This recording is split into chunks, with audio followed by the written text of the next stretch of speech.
Bonjour, bonsoir. Comment allez-vous? J'espère que tout se passe bien. De notre côté, tout va bien. Bienvenue dans notre nouvelle vidéo dans laquelle nous allons vous parler de la base de la réussite scolaire. Certains élèves attendent qu'il y ait une interrogation, un devoir ou bien un examen avant d'étudier. Cependant, chaque jour, il y a des cours. Chaque jour, il y a des matières. Donc, chaque jour, il y a un travail à faire avant la classe, pendant la classe et après la classe. Que faut-il faire avant la classe? Avant la classe, il faut préparer le cours.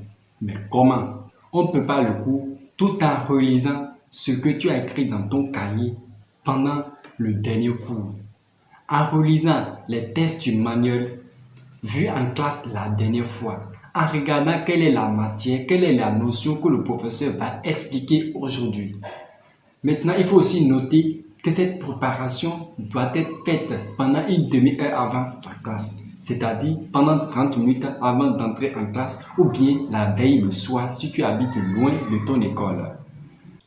Que faut-il faire pendant la classe? Pendant que le professeur parle, pendant que le professeur explique, si tu rêves, si tu es distrait, il faut savoir que tu es inactif et tu ne pourras pas comprendre le cours. Maintenant, voici quelques conseils pour être actif. Pour être actif, il faut prendre ton bic et note-en quelques mots de ce que tu as compris. Note aussi les mots difficiles. Si ton camarade est en train de faire un exercice au tableau, tâche-toi de le faire toi-même dans ton cahier d'exercice. Si le professeur pose une question, efforce-toi d'y répondre. Et si la question est importante, n'oublie pas de la noter quelque part. C'est-à-dire, au total, il faut tout faire pour travailler avec la classe car cela est très important. Mais que faut-il faire après la classe? Le jour même, dès que tu es rentré à la maison, tu dois revoir les leçons de la journée. Il s'agit en ce moment de mettre tes cahiers en ordre. Voici quelques conseils pour faire ce travail. Prends ton stylo et corrige-en les fautes et les erreurs contenues dans tes cahiers de cours.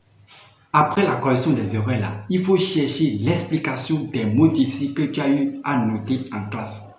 Souligne les choses importantes, c'est-à-dire les titres des paragraphes, les titres des chapitres, les titres des sous-divisions. Après ce travail, on y voit plus clair et on apprend aisément. Si tu as été absent, n'oublie pas de compléter tes cahiers. Un cahier propre, c'est déjà un examen à moitié préparé.